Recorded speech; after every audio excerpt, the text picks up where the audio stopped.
Welcome to cooking with Meera. ഇന്ന് ഞാൻ ഇവിടെ ഒരു സ്പെഷ്യൽ ദാൽ കറിയാണ് ഉണ്ടാക്കാൻ പോകുന്നത്.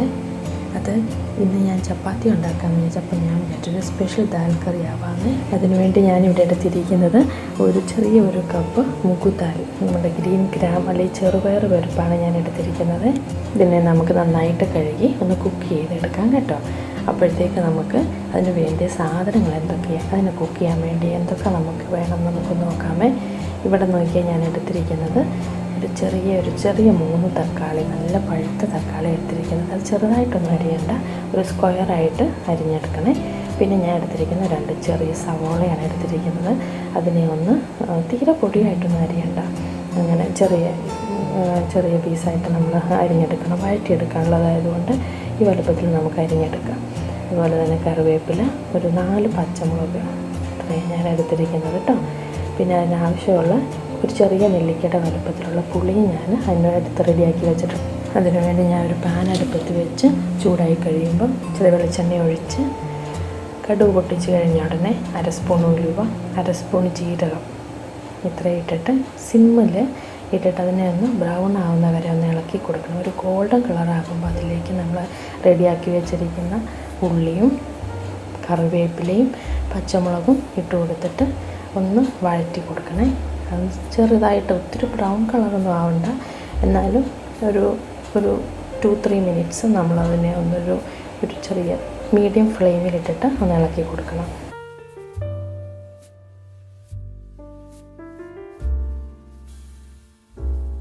ഇതിപ്പോൾ നന്നായിട്ട് വഴന്നിട്ടുണ്ട്. ഇത്രയായാൽ മതി. ഇത്രയാകുമ്പോഴത്തേക്ക് ഒരു സ്പൂൺ മുളക് പൊടി, ഒരു 1/2 സ്പൂൺ മഞ്ഞൾപ്പൊടി, ആവശ്യത്തിന് ഉപ്പ്, 1 സ്പൂൺ മല്ലിപ്പൊടി ഇത്രയും ഇട്ടിട്ട് അതിനെ ഒന്ന് പിന്നെയും സിമ്മിലിട്ടിട്ട് അതൊന്ന് ചെറുതായിട്ടൊന്ന് ഫ്രൈ ചെയ്തെടുക്കണം.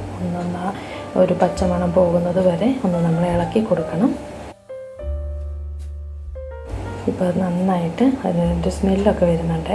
എന്നിട്ട് നമ്മൾ റെഡിയാക്കി വെച്ചിരിക്കുന്ന തക്കാളി നമ്മളതിലേക്ക് ഇട്ട് കൊടുത്തിട്ട് അതിനെ നമ്മൾ തക്കാളി ഒന്ന് വേവുന്ന വരെ നമ്മളതിനെ ഒന്ന് ചെറുതായിട്ടൊന്ന് ഇളക്കി വെച്ചിട്ട് എഗെയിൻ ഒരു മീഡിയം ഫ്ലെയിമിലിട്ടിട്ട്, അതിനകത്ത് വെള്ളമൊന്നും ഇല്ലല്ലോ, അതുകൊണ്ട് തക്കാളിയുടെ വെള്ളമെല്ലാം ഒന്ന് വഴറ്റി ഒന്ന് ഇറങ്ങി അത് വഴന്ന് വരുന്നത് വരെ നമ്മളതിനെ ഒന്ന് ഇളക്കി കൊടുത്ത് എന്നിട്ട് നമുക്കതിനെ ഒന്ന് അടച്ച് വെച്ച് വേവിച്ചെടുക്കാമേ.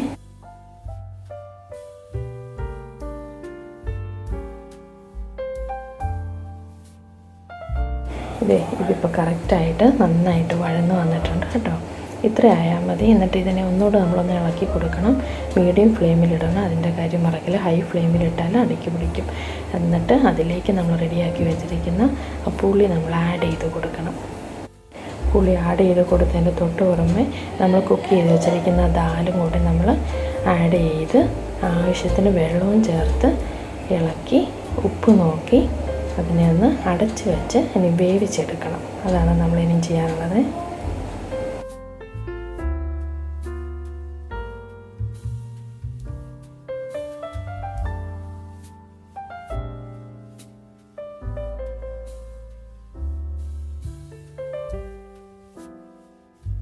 ഞാനിതിലേക്ക് ഒരു ഗ്ലാസ് വെള്ളം ചേർത്ത് ഒന്ന് ഇളക്കി കൊടുത്ത് നമുക്കിനി ഒന്ന് അടച്ച് വെച്ച് ഒന്നുകൂടെ ഒന്ന് തിളയ്ക്കുന്നത് വരെ നമ്മൾ വെയിറ്റ് ചെയ്യാം. എന്നിട്ട് നമുക്ക് കൂടുതൽ വെള്ളം വേണമെങ്കിൽ നമുക്കത് ആഡ് ചെയ്ത് കൊടുക്കാമേ. കറി തിളയ്ക്കുമ്പോഴത്തേക്ക് നമുക്ക് അതിന് വേണ്ട കടുക് വറുത്ത് റെഡിയാക്കി വെക്കാം. അതിന് ഞാൻ ആദ്യം കടുക് ഇട്ടത് കൊണ്ട് ഞാൻ ചെറിയുള്ളി കറിവേപ്പില മാത്രം ഉപയോഗിക്കുന്നുള്ളൂ. അതിനെ നമുക്കൊന്ന് ഗോൾഡനാക്കി വറുത്തെടുക്കാമേ. ഗൈസ്, ഞാൻ ഈ കറിവേപ്പില ഫ്രീസറിൽ നിന്നെടുത്തതാണ്.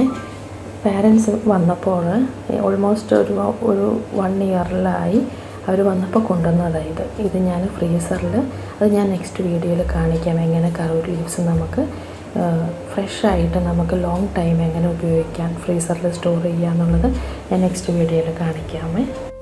ഇവിടെ നമ്മൾ നാട്ടിൽ നിന്നൊക്കെ വരുമ്പോൾ നല്ല ഫ്രഷ് കറിവേപ്പില കൊണ്ടുവന്നിട്ട് നമ്മളത് സ്റ്റോർ ചെയ്യുക ചെയ്യുന്നത് കേട്ടോ. ഇങ്ങനെ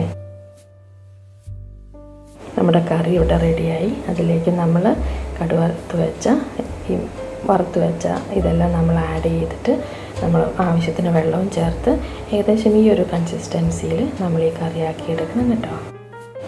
അങ്ങനെ നമ്മുടെ ദാൽ കറി ഇവിടെ റെഡിയാണ്. റെഡി ടു സെർവ് ആണ്. ഇത് ചപ്പാത്തിയുടെ കൂടെ ഒസമാണ്. നിങ്ങളിത് മസ്റ്റ് ട്രൈ ആയിട്ടാണ് കേട്ടോ. ഇതൊന്ന് ട്രൈ ചെയ്യണം. നമ്മളെല്ലാ പ്രാവശ്യവും വെക്കുന്ന ഒരു കറി, ഒരു യൂഷ്വൽ കറിയല്ല, ഇതൊരു സ്പെഷ്യലാണ്. ഇത് എൻ്റെ സ്വന്തം റെസിപ്പിയാണ്. ഇതൊന്ന് നിങ്ങൾ ട്രൈ ചെയ്ത് നോക്കണേ. ഈ വീഡിയോ ഇഷ്ടമായെങ്കിൽ എൻ്റെ ചാനൽ ഇതുവരെ സബ്സ്ക്രൈബ് ചെയ്യാത്തവർ എത്രയും പെട്ടെന്ന് സബ്സ്ക്രൈബ് ചെയ്ത് ലൈക്ക് ചെയ്തൊന്ന് സപ്പോർട്ട് ചെയ്യൂ. നെക്സ്റ്റ് വീഡിയോയിൽ ഒരു കിടിലൻ റെസിപ്പിയുമായി നമുക്ക് വീണ്ടും കാണാം. So guys, here cooking with Meera signing off. Bye bye.